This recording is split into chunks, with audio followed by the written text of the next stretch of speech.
Welcome to This Explainer.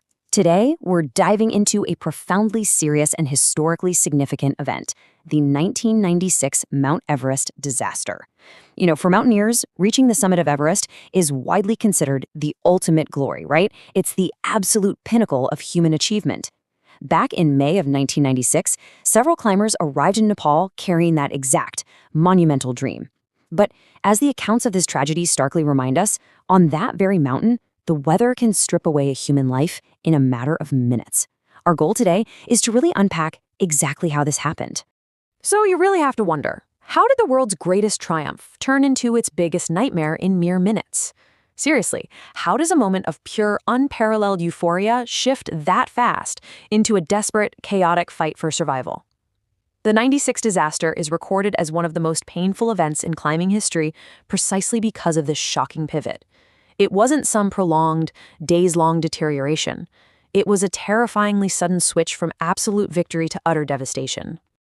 To get a handle on this, let's map out the timeline. First, May 1996 with the arrival. Second, the morning of May 10th for the summit success. Third, the afternoon of May 10th when the sudden blizzard hits. And finally, number 4, after the storm for the aftermath. Section 1. The aspiration and agony. As you might guess, the journey to the top begins way before the final push, and it's a massive logistical beast. We're talking heavy equipment required across the board. You've got vital oxygen cylinders, hundreds of feet of ropes, and heavy climbing gear.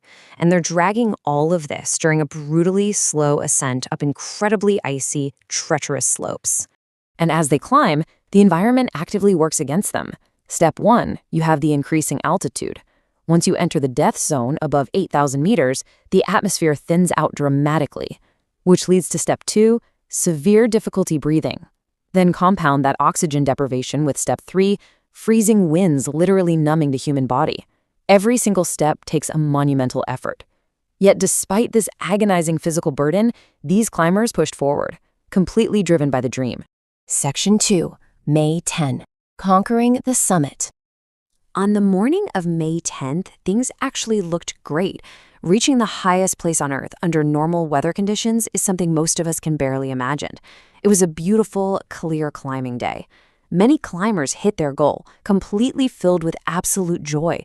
It was this supreme human achievement, a total triumph over adversity. But here's where everything turns. Getting to the top, that's really only half the journey. The true danger was waiting for them on the descent.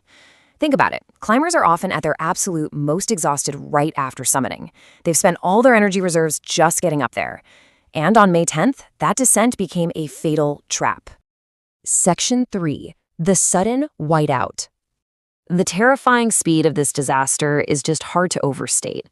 Look at the contrast. Morning, normal weather and clear skies, versus the afternoon, a fierce blizzard and complete whiteout. That peaceful morning was shattered, and the mountain was engulfed in a blinding whiteout in a matter of minutes. The conditions were honestly unimaginable. We are talking zero visibility in minutes. Climbers were suddenly swallowed by a thick fog of flying snow.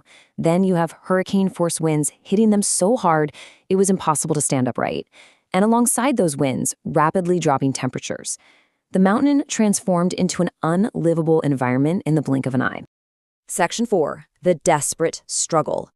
Caught up in this sudden blizzard, everything unravels. We see climbers losing their way instantly. Remember, they're already dealing with severe weakness from a lack of oxygen and sheer exhaustion. Without visibility, disorientation entirely takes over. Many started just collapsing in the snow, bodies completely drained, with absolutely no strength left to move even an inch. Survivors later described the feeling, and it's chilling. They said the snow felt like knives on the face. It forces us to realize this wasn't just cold weather. It was a violent, physical assault by the elements. Every single gust of wind was inflicting severe pain. Geographically, they were trapped in a total nightmare. Above them, deadly, freezing temperatures shutting their bodies down, versus below them, a thousands of feet deep abyss. One wrong step in that blinding whiteout, one tiny slip, meant falling into the void. They were physically boxed in by death on all sides. Yet, amidst this absolute terror, there was unbelievable courage. Desperate radio calls for help echoed across the frequencies. Guides bravely fought to save their teams until the very last moment, putting everything on the line to bring their people down safely. But the sheer ferocity of that storm overwhelmed even the pros. It was just too powerful. Section 5. Helpless before nature. Eventually, the wind died down. The storm cleared to reveal the true horror.